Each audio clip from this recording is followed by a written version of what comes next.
कल चुनाव आयोग ने 5 राज्यों में चुनाव का ऐलान कर दिया। सबसे बड़े सूबे यूपी में 7 चरणों में वोट पड़ेंगे। 10 मार्च को नतीजे आएंगे। पंजाब, गोवा और उत्तराखंड में एक ही दौर में वोटिंग होगी। मणिपुर में 2 फेज में वोट डाले जाएंगे।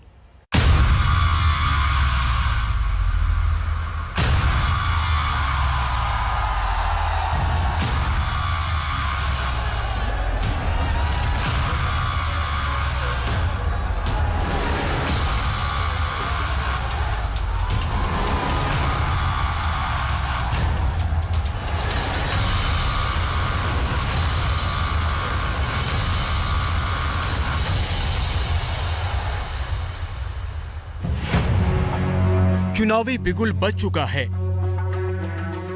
10 मार्च 2022 को जब उत्तर प्रदेश विधानसभा चुनाव के परिणाम आएंगे तो भारतीय जनता पार्टी प्रचंड बहुमत के साथ जनता जनार्दन का आशीर्वाद प्राप्त करने में सफल होगी। 10 मार्च के बाद उत्तर प्रदेश से भारतीय जनता पार्टी का साफ होना तय है कि बदलाव होगा, कांग्रेस सरकार बनाएगी।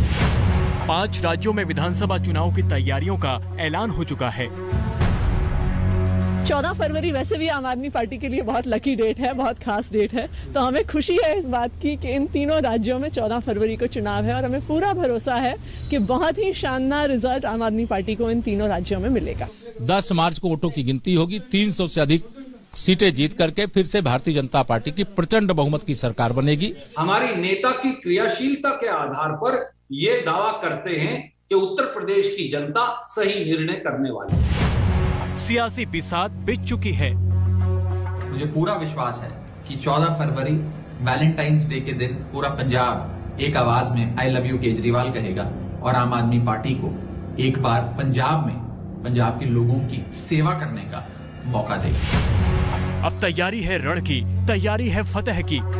हम तो इस तिथि का इंतजार कर रहे थे कि डेट घोषित हो और भाजपा की विदाई की घंटी बज जाए। वो घंटी बज गई है। 5 राज्यों में 7 चरणों में मतदान होंगे, जिनमें यूपी में सभी 7 फेज में वोटिंग होगी। वहीं पंजाब, उत्तराखंड, गोवा में एक चरण में चुनाव होगा, जबकि मणिपुर में 2 चरणों में मतदान होगा। यूपी में 10, 14, 20, 23 और 27 फरवरी के अलावा मार्च में 3 और 7 मार्च को मतदान होगा। वहीं पंजाब, गोवा और उत्तराखंड में 14 फरवरी को मतदान होगा। मणिपुर में 27 फरवरी और 3 मार्च को चुनाव होंगे। सभी फेज की 10 मार्च को मतगणना होगी, जिसमें फैसला सामने आ जाएगा। The date of counting is 10th March 2022, that is Thursday. Last time 2017, the election was announced on 4th of January, and the counting was on 11th, and here we are announcing on 8th. So we are squeezing the time as also and the faces also. Her party ने कमर कस ली है। हर party पूरी ताकत के साथ मैदान में उतरने की तैयारी कर रही है। जिस प्रकार जनता की सेवा किए हैं, ये स्पष्ट जनादेश भारतीय जनता पार्टी को 300 प्लस यानी 300 पार हम करेंगे और पुनः सरकार बनाएंगे। देखिए, समाजवादी पार्टी कमजोर नहीं है, लेकिन और दल हैं जो इस टेक्नोलॉजी को नहीं कर पाएंगे या वर्चुअल उतना सक्षम नहीं है उनके पास कार्यकर्ता नेता, तो उनके लिए हो सकती मुसीबत। लेकिन समाजवादी पार्टी तो तमाम मुकाबला करेगी और समाजवादी पार्टी वो पार्टी है जिसने उत्तर प्रदेश में सबसे पहले लैपटॉप बांटे थे। तो जहां तक टेक्नोलॉजी है, वर्चुअल रैलीज करना है या हमें वर्चुअली लोगों तक पहुंचना है, उसके लिए तैयारी करनी पड़ती। लेकिन भारतीय जनता पार्टी पहले से तैयारी किए हुए है, क्योंकि उन्हें झूठ फैलाते थे। जो झूठ का नेटवर्क है, उनके पास बड़ा नेटवर्क पहले से। इस बार मतदाताओं की संख्या बड़ी है। ऐसे में कोरोना और मतदाताओं की संख्या को देखते हुए चुनाव आयोग ने पूरा प्लान तैयार किया है। 690 विधानसभा सीट में 18.34 करोड़ मतदाता होंगे। इस बार 24.9 लाख मतदाता बड़े हैं। वहीं 29% मतदाता पहली बार वोट डालेंगे। 1620 पोलिंग बूथ में सिर्फ महिला कर्मचारी रहेंगे। नए नियम के साथ सियासी मैदान तैयार है।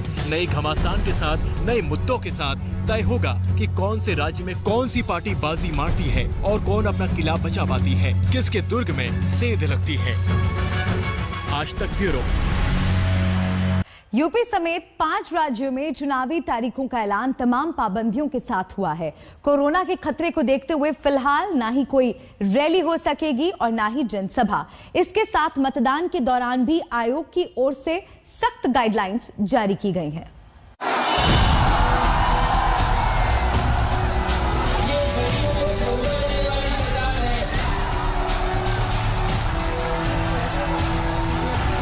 न पैदल यात्रा न रोड शो,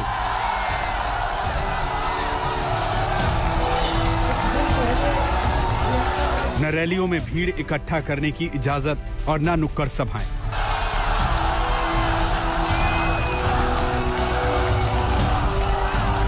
चुनाव आयोग ने उस मुद्दे पर हमला किया है जो कोरोना काल में चुनावी प्रक्रिया पर सवाल खड़े कर रहे थे। चुनाव आयोग ने साफ कहा कि चुनाव वक्त पर कराना उनकी जिम्मेदारी है, लेकिन कोरोना गाइडलाइन के जरिए सुरक्षित चुनाव उनकी प्राथमिकता। ऐसे में रैलियों में भीड़ पर चुनाव आयोग ने शिकंजा कसा है। 15 जनवरी तक चुनाव आयोग ने रैली, रोड शो, साइकिल यात्रा, पद यात्रा पर रोक लगाई है। डोर टू डोर कैंपेन में 5 लोगों से ज्यादा की इजाजत नहीं होगी। चुनाव आयोग ने डिजिटल प्रचार और वर्चुअल रैली पर जोर देने की बात कही है। 15 जनवरी के बाद हालात को देखते हुए रैली के लिए स्थानीय प्रशासन से पार्टियों को इजाजत लेनी होगी। हालांकि अब इस पर भी सियासत तेज हो गई है, क्योंकि एक रथ के कार्यक्रम में बड़ी संख्या में लोग आते हैं। अब इलेक्शन कमीशन ने जो नियम बनाए उन नियमों का पालन समाजवादी पार्टी करेगी और जो भी नियम उसके बाद बनेंगे उनको भी पालन कर करके चुनाव लड़ेगी। जहां तक सवाल भारतीय जनता पार्टी का है, क्योंकि डिजिटल प्लेटफॉर्म पर, चैनलों पर हावी भारतीय जनता पार्टी है, उन पर काबिलियत है या उनकी सरकारें ऐसी थी जो आज उनके पास ज्यादा स्पेस है। कम से कम इलेक्शन कमीशन ये तय करे कि जो नेशनल चैनल्स हैं उन पे रीजनल पार्टीज को भी स्पेस मिले। चुनाव आयोग के द्वारा जो गाइडलाइन दिया जाएगा उसका 100% पालन करेंगे। संगठन का मेरा ढांचा मजबूत है, चुस्त है, दुरुस्त है और मैं बूथ स्तर पर संपर्क करेंगे, लाभार्थी से संपर्क करेंगे, लोगों से, क्योंकि लड़ाई कामदार नामदार की है और कामदार नामदार की लड़ाई है। जो लोग केवल नाम करते हैं, केवल ऐसे घराने में पैदा हुए हैं और एक गरीब परिवार में जन्म लेकर लोगों की, गरीबों का कल्याण करता है, काम करता है, इसलिए कामदार नामदार की लड़ाई है और फर्क साफ है।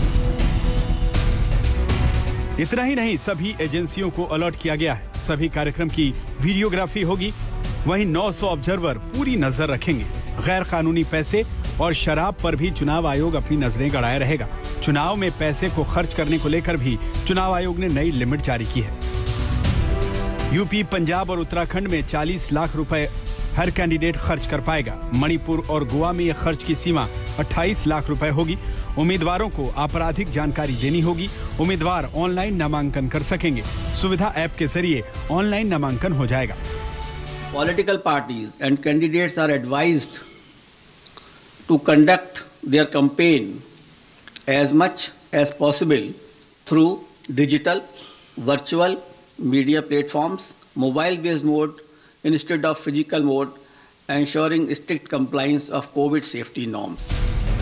चुनाव आयोग ने काफी मंथन के बाद कोरोना को देखते हुए पूरा खाका तैयार किया है। सभी चुनाव कर्मियों को दोनों वैक्सीन लगानी होगी। वहीं हर मतदान केंद्र में सैनिटाइजर और मास्क का इंतजाम किया गया है। चुनाव आयोग ने साफ किया है कि किसी भी कीमत पर कोरोना गाइडलाइन की अनदेखी नहीं होगी। 690 विधानसभा सीट में मतदान के लिए 2,15,000 से ज्यादा पोलिंग बूथ तैयार किए गए हैं। पोलिंग बूथ 16% तक बढ़ाए गए हैं। वहीं पोलिंग बूथ ग्राउंड फ्लोर पर बनाए जाएंगे, जो कि पूरी तरह सैनिटाइज होंगे।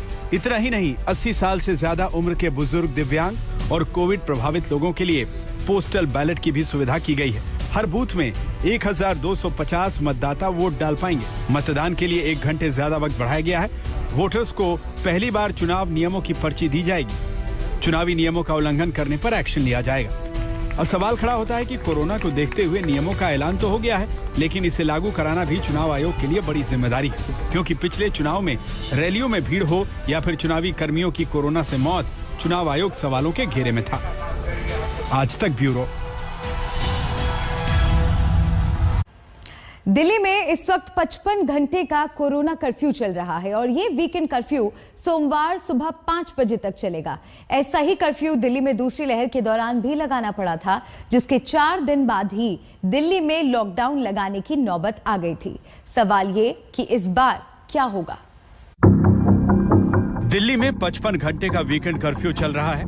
कोरोना को कंट्रोल करने के लिए ये मिनी लॉकडाउन लगाया गया है। सड़कों पर सन्नाटा है, बाजार सुनसान है। दिल्ली में वीकेंड कर्फ्यू कैसा चल रहा है, ये ग्राउंड रिपोर्ट में देखिए।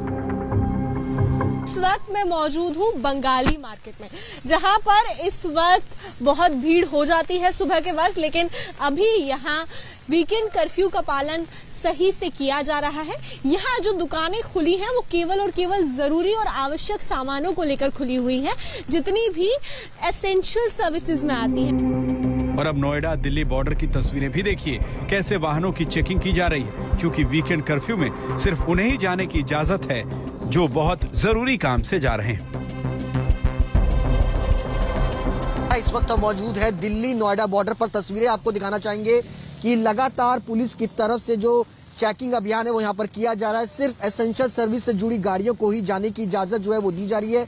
जो एसेंशियल सर्विस से जुड़े नहीं है, आप देख सकते हैं दिल्ली पुलिस के जवान उनको वापस जो है वो नोएडा की तरफ जो है वो भेज रहे हैं। लगातार जो लोग नोएडा से दिल्ली की तरफ आ रहे हैं उनको आने की इजाजत नहीं है। सिर्फ उन्हीं लोगों को आने की इजाजत है जो मेडिकल से जुड़े हुए हैं और फ्रंटलाइन वर्कर्स हैं। इसके अलावा जो जरूरी चीजों से जुड़े हैं उन्हीं को जाने की इजाजत यहाँ पर दी जा रही है। दिल्ली में 55 घंटे के इस सख्त पाबंदी के पीछे भले ही सड़कों और बाजारों में कोई ना दिख रहा हो, लेकिन नई दिल्ली रेलवे स्टेशन की ये तस्वीर भी देख लीजिए, कैसे रेलवे स्टेशन पर खचाखच भीड़ है। कोरोना नियमों की उड़ती धज्जियां साफ दिखाई दे रही। यानी दिल्ली के वीकेंड कर्फ्यू में इसे पलीता कहें तो ये गलत नहीं होगा। आगे कुछ भी कहने और सुनने के पहले 8 जनवरी के ये आंकड़े देख लीजिए। दिल्ली में 8 जनवरी को कोरोना के 20,181 नए मामले आए। 24 घंटे में 7 लोगों की मौत भी हुई और संक्रमण दर बढ़कर 19.60% हो गई। अस्पतालों में 1,586 मरीज भर्ती। यानी दिल्ली में कोरोना की बढ़ती संक्रमण दर फिलहाल ये बता रही है कि अब एक कोरोना संक्रमित मरीज करीब 19 से ज्यादा लोगों को संक्रमित कर सकता है। और इस मुश्किल वक्त में जनता को बचाने के लिए ही दिल्ली में वीकेंड कर्फ्यू की शुरुआत शुक्रवार से हुई। दिल्ली के अंदर सबसे पहले ये ओमिक्रॉन की जो लहर आई है, क्योंकि विदेशों से फ्लाइट भी दिल्ली में आई थी, तो दिल्ली को जो हमने दिल्ली में जो रेस्ट्रिक्शंस लगाए हैं वो रेस्ट्रिक्शंस बहुत जरूरी थे। कई बार लगता है कि कुछ लोगों ने थोड़ा ज़्यादा लगा दिया है, बट रिपेंट करने से बेटर है, बाद में पछताने से बेटर है कि थोड़े रेस्ट्रिक्शन ज़्यादा भी हों। भाई देखो, हमने सारे एजुकेशनल इंस्टीट्यूशन बंद कर दिए, जिम बंद कर दिए, हमने सारे सिनेमा हॉल बंद कर दिए, बैंकेट हॉल बंद कर दिए, पब्लिक गैदरिंग्स बंद कर दी, शादियों में 20 लोग कर दिए, फ्यूनरल में 20 लोग कर दिए, तो सारे रेस्ट्रिक्शन हमने लगाए। अब दिल्ली के स्वास्थ्य मंत्री के डर को समझिए, क्यों कोरोना और कोरोना का नया वेरिएंट ओमिक्रॉन को लेकर सरकार के हाथ पांव फूले हुए। दिल्ली में 20 दिसंबर को कोरोना के 91 केस थे। 28 दिसंबर को ये आंकड़ा 496 हुआ, 29 को 923, 30 को 1313, 31 को 1796, 1 जनवरी को 2716, 2 जनवरी को 3194, 3 जनवरी को 4099 केस, 4 जनवरी को 5481, 5 जनवरी को 10,665 केस हो गए, 6 जनवरी को 15,097 केस, 7 जनवरी को 17,335 केस आए और 8 जनवरी को यह आंकड़ा 20,181 तक चला गया। हो सकता है कि आजकल में कोरोना की तीसरी लहर दूसरी लहर में पीक के आंकड़े को पार कर जाए। अब सवाल यह है कि अगर वीकेंड कर्फ्यू से ही दिल्ली में कोरोना कंट्रोल नहीं हुआ तो क्या संपूर्ण लॉकडाउन का सामना करना पड़ेगा? ये तो सब कैलकुलेशन है ही। जिस तरह से तेजी से बढ़ रहा है तो हमें किसी भी विकट परिस्थिति के लिए तैयार रहना चाहिए। ऐसी आशंका है कि केसेस में हो भी सकते हैं। अब ये पहले भी हमेशा ये रहा है कि आप, ये तो एक्सेल शीट का कैलकुलेशन है, आप जैसे करते चले जाओ उतना आगे बढ़ता चला जाएगा। किसी दिन ये नीचे आना शुरू होगा तो नीचे आ जाएगा। संक्रमण नीचे तब आएगा जब पहले पीक पर पहुंच जाएगा। तब तक भले ये सोचा जाए कि दिल्ली में वीकेंड कर्फ्यू लगाकर रात को बाहर आने से रोका जा सकता है, लेकिन क्या इतना ही काफी है? क्योंकि वीकेंड कर्फ्यू लगाने से क्या संक्रमण रुकेगा? जबकि मेट्रो के भीतर लोग ऐसे ही खतरे के बीच ट्रेवल करते दिखेंगे। दिल्ली मेट्रो में 100% कैपेसिटी से चलने की इजाजत है, यानी हर सीट पर लोग बैठ सके, बस ऐसे मेट्रो चलनी चाहिए। दिल्ली में ऐसे मुसाफिर सफर करेंगे तो क्या कोरोना नहीं फैलेगा? दोष इन यात्रियों का नहीं, दोष उस व्यवस्था का है जो जनता को पब्लिक ट्रांसपोर्ट की पूरी सुविधा पर्याप्त रूप से नहीं दे पाती। नतीजा, लोग मजबूर होते हैं। पता है कि जिस तरीके से पेंडेमिक चल रहा है तो इतना कोई ट्रांसपोर्टेशन भी नहीं हो पाता है, तो क्राउड की वजह से एक तो ये होता है कि प्रिकॉशंस लेने पड़ते हैं, लेकिन जिस तरीके से क्राउड देखा प्रिकॉशंस तो कहीं पे भी नहीं है। अब ये है ऑफिस है, अगर ऑफिस नहीं जाएंगे तो फिर फाइनेंशियली सब चीज़ें कैसे बंदा अपना सॉर्ट आउट कर पाएगा। अब सरकार और लोग यही दुआ कर रहे हैं कि काश 55 घंटे के वीकेंड कर्फ्यू के बाद कोई पॉजिटिव खबर आए, लोगों को कोरोना पॉजिटिव होने की खबर न मिले। श्रुतिका के साथ सुशांत मेहरा, दिल्ली, आज तक।